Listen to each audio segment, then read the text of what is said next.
नमस्कार दोस्तों, स्वागत है आप सभी का हमारे चैनल भक्ति ज्ञान में। दोस्तों, आज मैं आपको श्रीमद् भागवत महापुराण की कथा का श्रवण करा रहा हूँ। आप सभी भक्तजन इस कथा को श्रद्धा पूर्वक मन लगाकर सुने। भगवान श्री कृष्ण आप सभी की मनोकामना पूर्ण करेंगे और आप सभी के कष्टों को हर लेंगे। बोलो श्री कृष्णचंद्र महाराज की जय।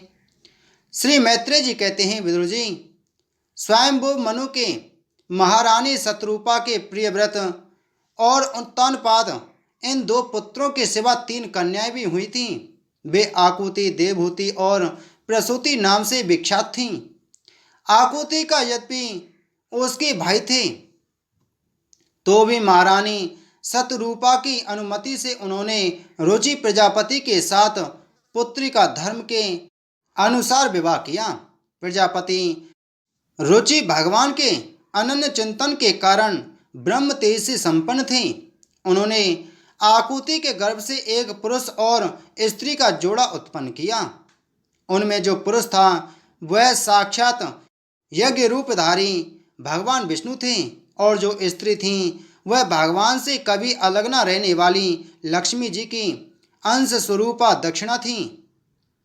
मनु जी अपनी पुत्री आकुति के उस परम तेजस्वी पुत्र को बड़ी प्रसन्नता से अपने घर ले आए और दक्षिणा को रुचि प्रजापति ने अपने पास रखा।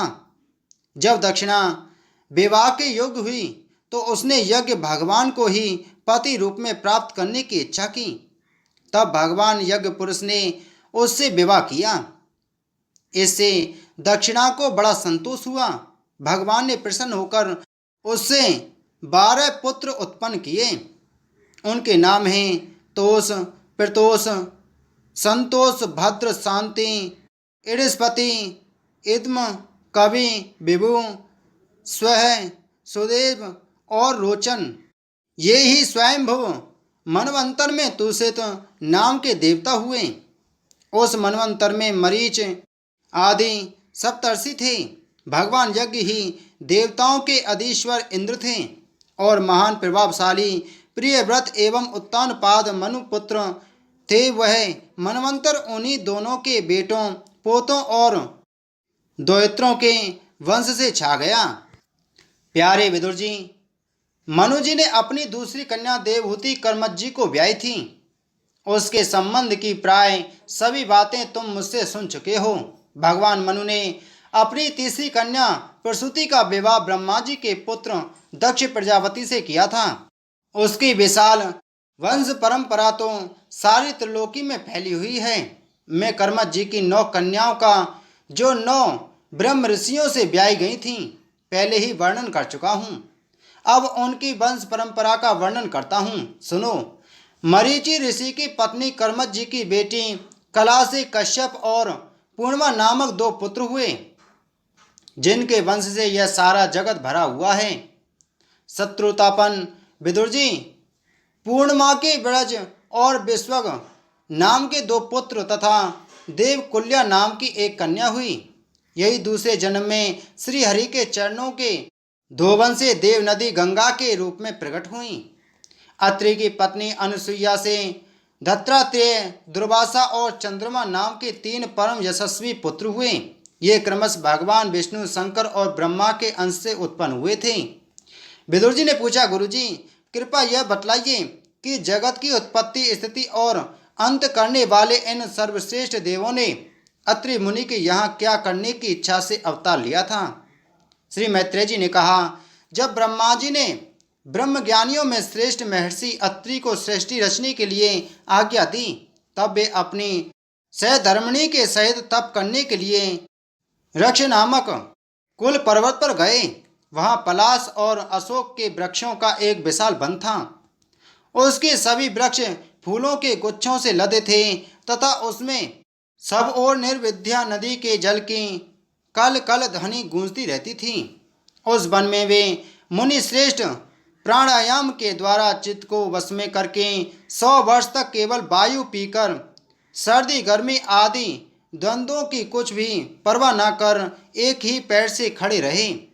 उस समय वे मन ही मन यही प्रार्थना करते थे कि जो कोई संपूर्ण जगत के ईश्वर हैं, मैं उनकी शरण में हूँ। वे मुझे अपने ही समान संतान प्रदान करें। तब यह देखकर कि प्राणायाम रूपी ईंधन से प्रज्वलित हुआ अत्रि मुनि का तेज उनके मस्तक से निकलकर तीनों लोकों को तपा रहा है, ब्रह्मा विष्णु और महादेव तीनों जगतपति उनके आश्रम पर आए।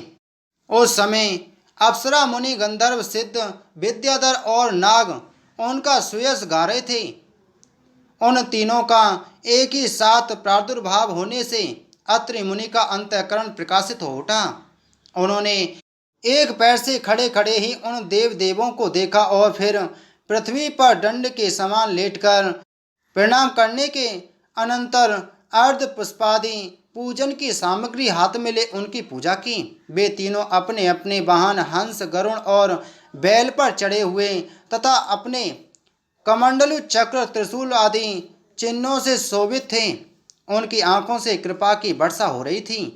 उनके मुख पर मंदहास की रेखा थी जिससे उनकी प्रसन्नता झलक रही थी।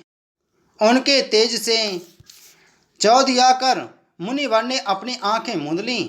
वे चित्त को उन्हीं की ओर लगाकर हाथ जोड़ अति मधुर और सुंदर भावपूर्ण वचनों में लोक में सबसे बड़े उन तीनों देवों की स्तुति करने लगे।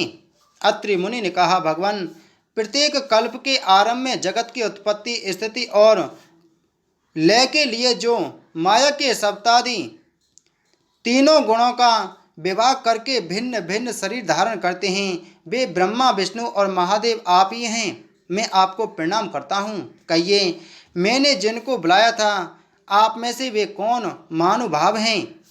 क्योंकि मैंने तो संतान प्राप्ति की इच्छा से केवल एक सुरेश्वर भगवान का ही चिंतन किया था। फिर आप तीनों ने यहाँ पधारने की कृपा कैसे की?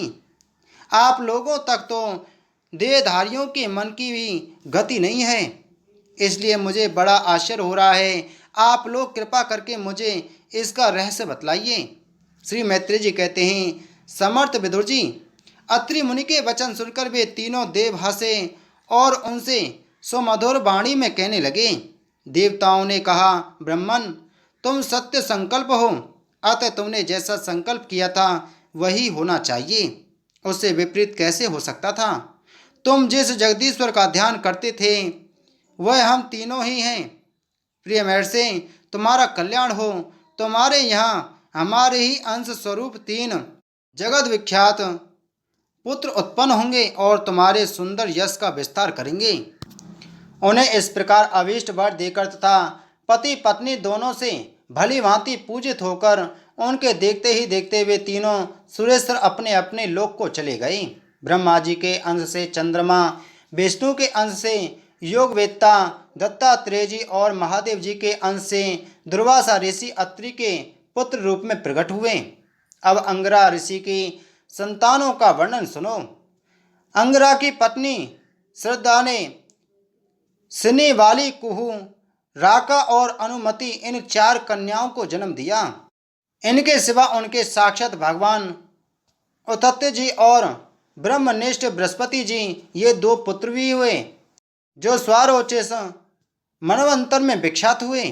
पुलस्त जी के उनकी पत्नी हविर्भूषे महर्षि अगस्त और महातपस्वी विश्रवा ये दो पुत्र हुए। इनमें अगस्त जी के दूसरे जन्म में जठराग्नि हुए। विश्रवा मुनि के इडविडा के गर्भ से यक्षराज कुबेर का जन्म हुआ और उनकी दूसरी पत्नी केसनी के रावण, कुंभकर्ण एवं विभीषण उत्पन्न हुए। महामते महर्षि पुलह की स्त्री परम साध्वी गति से कर्मश्रेष्ठ वरियान और सहिष्णु ये तीन पुत्र उत्पन्न हुए। इसी प्रकार क्रतु की पत्नी क्रिया ने ब्रह्म तेज से दैदीप्यमान वालखिल्यादि 60,000 ऋषियों को जन्म दिया। शत्रुतापन विदुर जी, वशिष्ठ जी की पत्नी ऊर्जा अरुंधति से चित्रकेतु आदि 7 विशुद्ध चित ब्रह्म ऋषियों का जन्म हुआ। उनके नाम चित्रकेतु, सुरेचि, बिरजा, मित्र, उल्बन, वृषुवृधान और धूमान थे। इनके सिवा उनकी दूसरी पत्नी से शक्ति आदि और भी कई पुत्र हुए। अथर्वा मुनि की पत्नी चिंती ने दध्यन, दधीचि नामक एक तपोनिष्ठ पुत्र प्राप्त किया, जिसका दूसरा नाम अश्वशिरावी था। अब भृगु के वंश का वर्णन सुनो।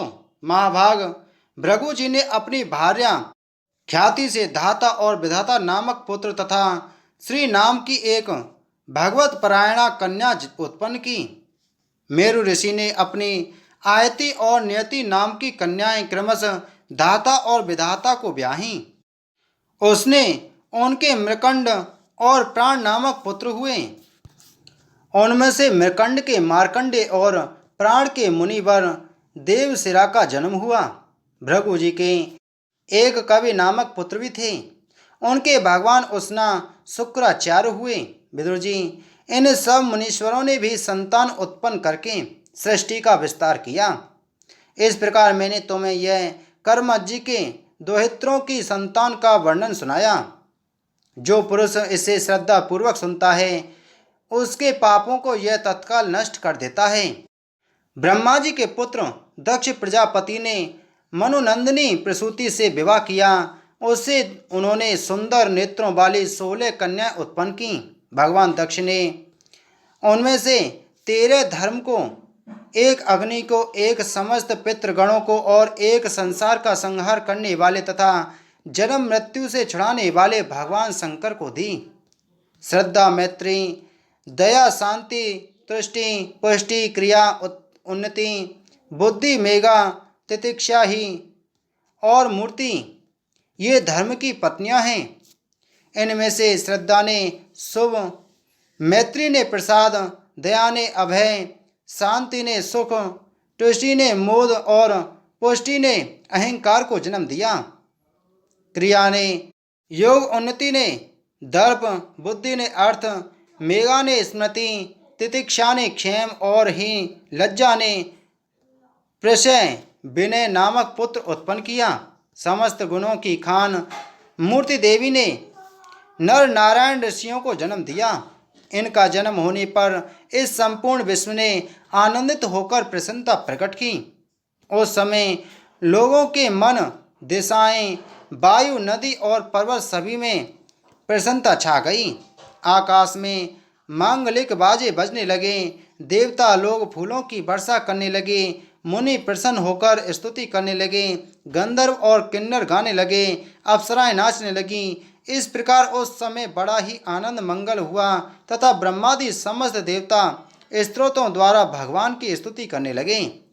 देवताओं ने कहा, जिस प्रकार आकाश में तरह तरह के रूपों की कल्पना कर ली जाती है, उसी प्रकार जिन्होंने अपनी माया के द्वारा अपने ही स्वरूप के अंदर इस संसार की रचना की है और अपने उस स्वरूप को प्रकाशित करने के लिए इस समय इस ऋषि विग्रह के साथ धर्म के घर में अपने आप को प्रकट किया है, उस परम पुरुष को हमारा नमस्कार है।